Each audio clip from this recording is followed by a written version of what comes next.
To win your ex back, you need something more than just psychological tricks.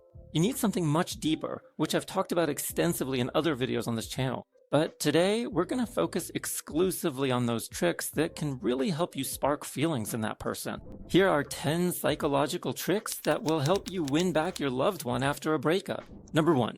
Instead of accusing your ex of already having someone else, or that they're about to find someone new, do the opposite. Encourage that person to find someone, to be happy with someone else. This shows that you no longer want to get back together with that person, and as a result, you'll become a huge challenge. That person will feel like they're losing you. Number 2, tell your ex directly that she's your friend, or if it's a man, that he's your friend. This is very important because if you've already broken up and for some reason you're still in contact, but you avoid calling them a friend or buddy like the plague, it might show that you still care and still want to get back together with that person. It's a really big mistake to say to your ex, no, we will never be friends. If we don't get back together, then we have to cut off all contact.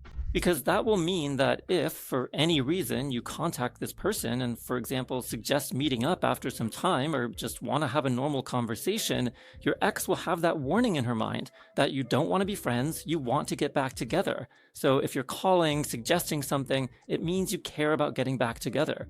That's very bad. It's much better to directly suggest to this person that for now, you should just be friends. Now you're my buddy or my friend, and that's how we treat each other.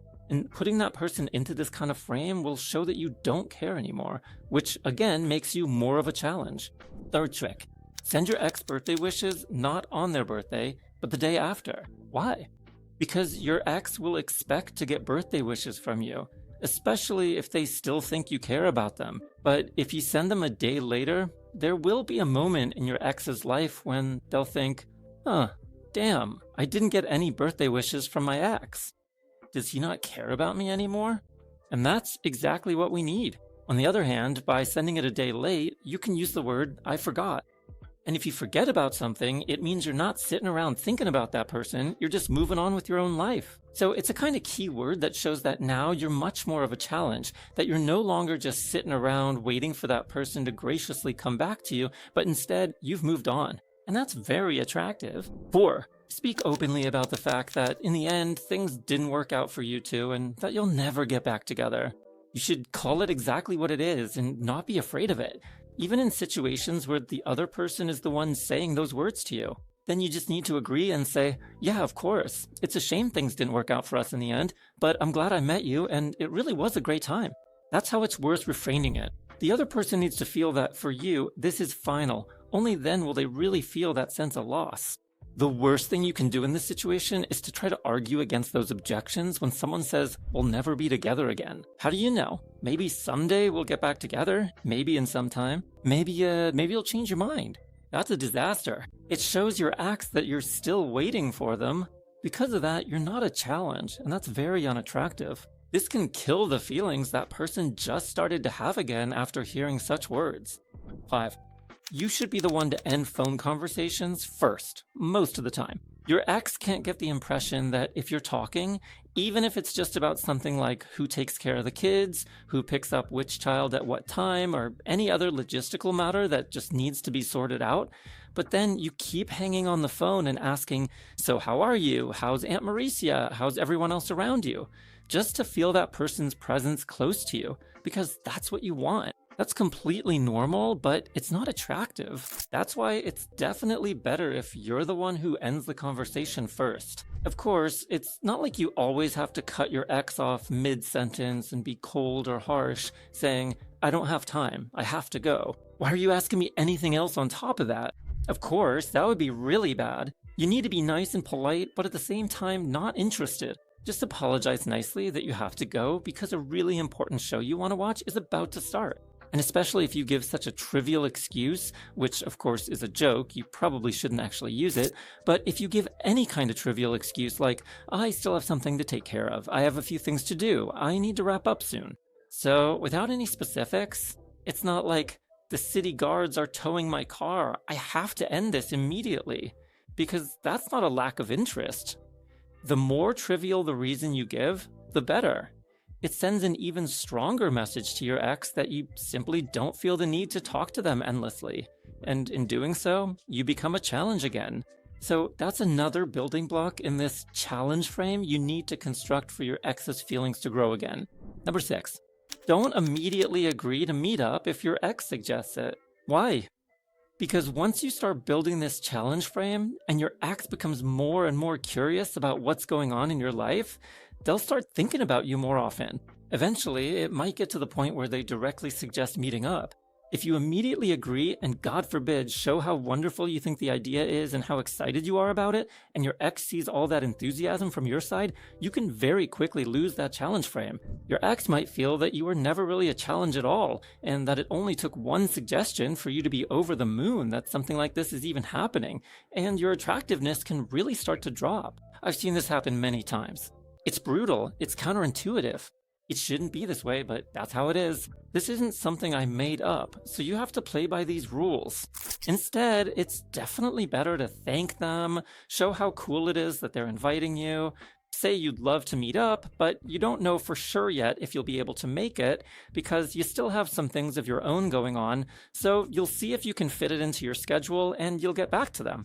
And that's actually a very attractive response because, on one hand, your ex doesn't get a hard message like, no, forget it, since you can't punish that person for doing something that's a good step toward developing your relationship. So there has to be a positive tone to it, but at the same time, you need to remain a challenge. And when your ex is waiting for your decision, that's exactly the moment of uncertainty that will deepen that frame of being a challenge even more. It'll make that meeting even more anticipated. Thanks to this, when the next day or 2 days later you reach out and say, you know what, I actually have some free time now. If you want, we can meet up. That will make it much, much more attractive, and the meeting itself will be a lot more interesting because of it. 7. A really powerful psychological trick is to show your ex that you could get into a new relationship at any moment, but you're not in one yet. So you can openly say that you have a profile on a dating site, that you met up with someone, but you didn't like them. You're showing that you're in the process of looking for someone new, but you haven't found anyone yet. And that puts psychological pressure on your ex. If she doesn't do anything, she might lose you forever. A perfect example is telling a story where you let yourself be drawn out a bit, letting her ask questions. When your ex asks you how you've been, oh man, you wouldn't believe what's happened to me lately. Like what? I don't know if I should tell you. I'm not sure if you'll get mad. Come on, just tell me. And only then, after you've let her coax it out of you a bit, you say, all right, but you asked for it. And then you tell her that you went on a date with someone, maybe from a dating app, for example. And the person who showed up was, 20 kilos heavier, 10 years older, and you barely even recognized her. And it was so off-putting for you that on one hand, you felt deceived, but on the other hand, you didn't want to hurt that person's feelings, so you didn't really know what to do, and you'll never meet up with them again, and so on. But generally, you're talking about an experience that shows you're open to meeting new people, that you could meet someone at any moment. And that's the golden point when it comes to making someone jealous. Because if you openly bragged that you're already seeing someone, already slept with someone, or are already in a new relationship, for many people, that could be a deal breaker. Even if those feelings were starting to develop, logically they might block themselves because of it. So here you have to be very careful, but this method really works well. A very simple psychological trick is just not replying every once in a while. Of course, most of the time you should reply, but if every now and then you don't respond for a whole day and only reply the next day, or even after 2 days, that's totally fine. That's exactly the moment, a little nudge, so to speak, for which you'll need to gently apologize later and say, oh, sorry, I just saw your message now. I missed it and forgot to reply to you. And again, here I forgot is the key phrase, because if you forget about something, it means it's not important to you. This is picked up by the subconscious of that person, your ex. Thanks to this, you still become a challenge, but you don't stir up as much hostility because you also soften your reaction afterward. 9. Another psychological trick, kind of on the edge of making someone jealous, is posting a photo on social media in a romantic setting where it's just you. But it's a scene where it's clear that someone else is taking the picture of you. It's not a selfie, and for example, you're in a very fancy restaurant dressed elegantly. It looks like a romantic dinner, but there's no one next to you. And the person who sees it can only guess what's really going on. And that's exactly the sweet spot. where you're playing on your ex's emotions and imagination without directly showing or making it obvious that you're already starting to date someone. That's exactly the kind of thing that sparks a lot of curiosity. Those little ambiguities make the other person really wonder. And in this way, you once again become a huge challenge. Soon, when all these things finally start working the way they should, and your ex starts showing a lot of interest in you, and eventually she asks you herself if you want to get back together or give her another chance, you can't agree to it right away. Because just as quickly as you built up that challenging frame, or actually even faster than that, you stop being a challenge, since your ex feels like she already has you. And here again, this seems very counterintuitive. It even seems scary that something like this can happen. But through the thousands of stories I've heard throughout my life of giving consultations on this topic, I've seen this effect many times when someone agrees to get back together too quickly. Later, very often there is a kind of cooling off, even the very next day, sometimes even withdrawal on the ex's side, because suddenly it turned out that you weren't a challenge at all. So how should you best respond to this? Of course, you should reward such behavior, such a proposal, because it's very good for you. It means you're really just one step away from success. You just have to not mess it up. So you can say, listen, I'm really glad to hear you say that. I won't hide it. I've thought about it myself more than once, but now I'm not sure what I want. If you want, we can meet up and see what comes of it. But remember, I can't promise you anything right now. You're taking a step forward from your side. Let's meet up and see what happens. But you're not promising that everything will be back together. So again, you're keeping your ex a bit in suspense. And that's very attractive. You don't stop being a challenge, but at the same time, your ex is getting something from you. As you can see, there's really a lot of knowledge and all sorts of rules in the whole process of getting your ex back. The psychological tricks themselves are just one part of the process you have to go through. Because even if your ex's feelings start to grow, but you don't overcome the logical obstacles, don't gain the most important relationship skills, and don't learn from what led to your breakup in the first place, so even if the feelings grow, they can quickly get blocked and still nothing may come out of it. Only this kind of synergistic action on all levels really gives you the best chance to get back with your loved one and rebuild the relationship.